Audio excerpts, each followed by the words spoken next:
syempre ayan. At meron din tayong pang garden dito. At pinapakuha nila tayo ng ayan. So, kukunin natin yan. Pero papakuha natin ng ayos. Para at least tama yung pagkakabunot natin dyan. So, nagpaalam tayo. So, pinayagan tayo. So, meron tayong additional pang garden natin. Pang design natin. Ayan. Kukunin natin yan. So, abangan nyo ang ating ginagawang garden. So, for the meantime, syempre, naghahanap tayo ng mga halaman na pwede nating gawin at pwedeng ilagay sa ating garden. Para syempre, mas maging maganda naman at presentable siya. So, ayan na nga.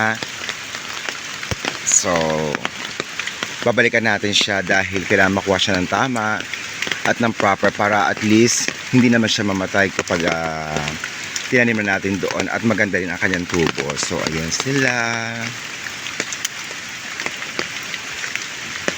So, ilalagay sa garden yan. Abangan nyo mga kanegra. Ayan. And syempre, thank you for watching this video. Thank you so much mga kanegra. And please like, share, and follow me. And antayin po natin at malapit na syempre ang ating garden.